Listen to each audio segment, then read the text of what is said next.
पूरा जीवन उसने अपने परिवार को दिया है, पूरे परिवार, पूरा जीवन दिया। और परिवार वालों से क्या चाहिए एक स्त्री को, एक नारी को? शंकर भगवान की धर्म पत्नी माता पार्वती जी को शंकर जी से क्या चाहिए? शिव जी से क्या चाहिए? केवल आदर। क्या चाहिए?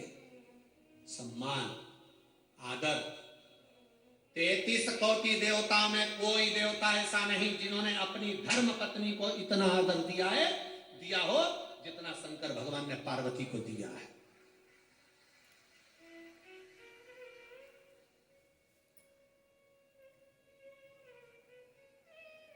कौन से देवता जिनकी पत्नी चली गई और वो रोए हो? कौन से देवता जिनकी पत्नी चली गई और तांडव मचा दिया हो? कौन से देवता जिनकी पत्नी चली गई और कंधे पर डालकर अपनी पत्नी के शव को भी तांडव मचा कर रख दिया हो?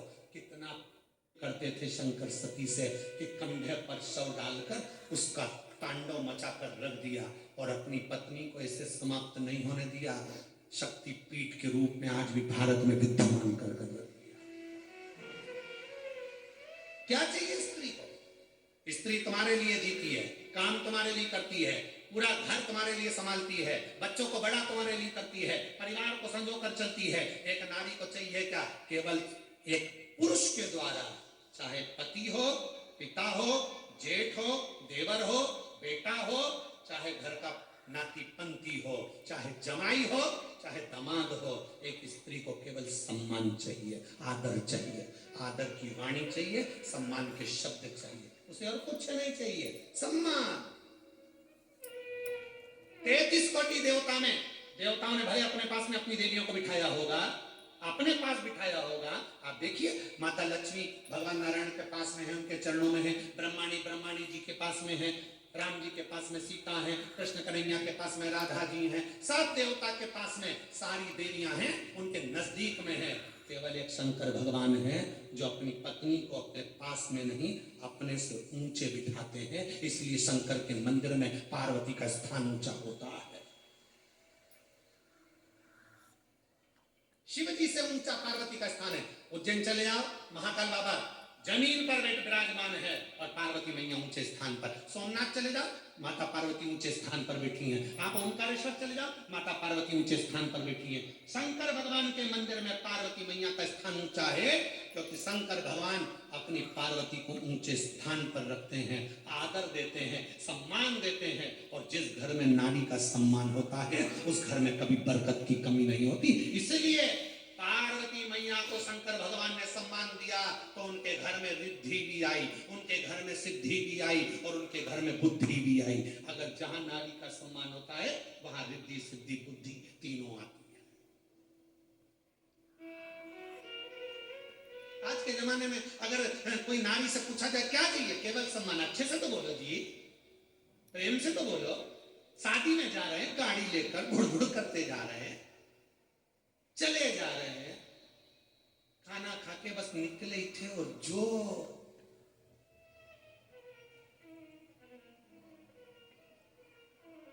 माचिस लगी। और किस बात के लिए? थोड़ी सी कोई बात होगी, उसके पीछे चिढ़कर जवाब दे दिया। चिढ़कर किसने? पति ने गुस्से में आकर चिढ़कर। अरे शादी में जा रहे हो, अच्छे से व्यवहार कर जाओ। नहीं जाना है तो बिल्कुल मत जाओ। कहीं घूमने जा रहे हो तो अच्छे व्यवहार से जाओ। मालूम पड़े पति ऐसा चल रहा, पत्नी उधर चल रही, बेटा उधर चल रहा, तो क्यों आए घूमने, क्यों गए शादी में?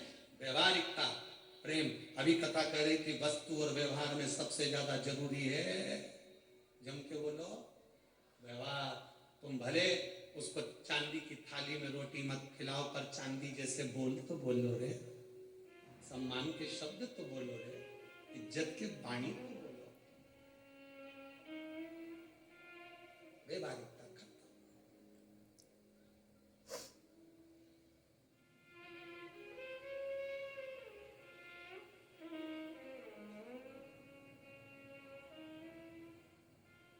कल हमसे कोई पूछ रहा था, गुरुजी वो शादी में ठंड का मौसम चल रहा है, दिल्ली में इतनी ठंड पड़ रही है, उत्तराखंड में भयंकर ठंड है, उत्तर प्रदेश में ठंड है, मध्य प्रदेश में ठंड है। शादी में लोग जा रहे हैं, पुरुष लोग तो कोट पहन लेते हैं, टाई पहन लेते हैं, नीचे जूता मोजा पहन लेते हैं। माताएं एकदम ऐसे वस्त्र पहनती, इनको ठंड नहीं लगती, इनको ठंड नहीं लगती। हमने कहा नहीं, लगती तो है, पर शादी में एक दूसरे को देख के इतनी अंदर से जल जाती है ना कि आग अंदर के अंदर भड़कने जाती है।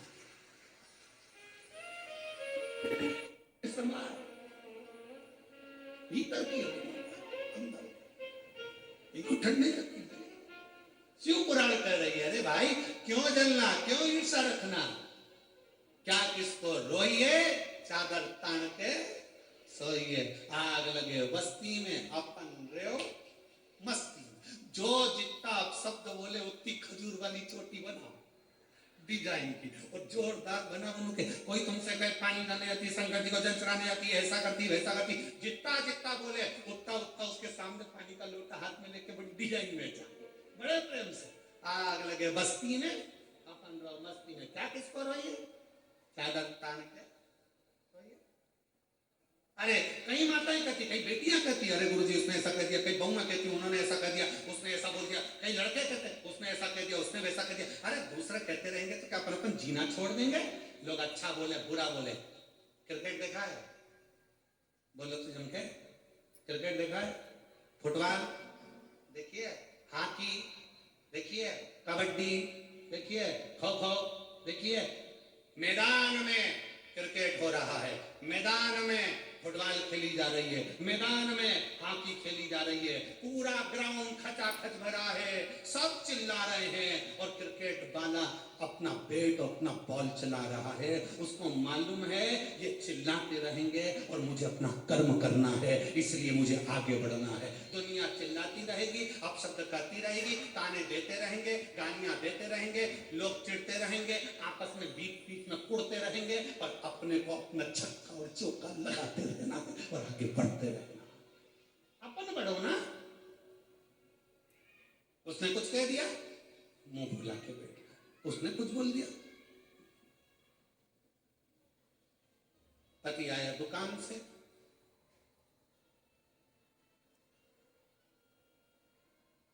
हुआ क्या, माँ उधर मुंह फुला के बैठी, पत्नी उधर मुंह फुला के बैठी। पति समझ गया, रसोई घर में गया, मक्का की रोटी निकाली, सरसों का साग निकाला, खा लिया, चुपचाप जाके सो गए। पत्नी ने कहा तुमसे पानी पूछते बना कि मैं क्यों गुस्सा हूं? पति बोला मैं मम्मी का चेहरा, तेरा चेहरा देखकर समझ गया था तुम दोनों की आपस में कुछ हुई होगी। आग लगे बस्ती में, सियोर वाला कहता है रहो अपनी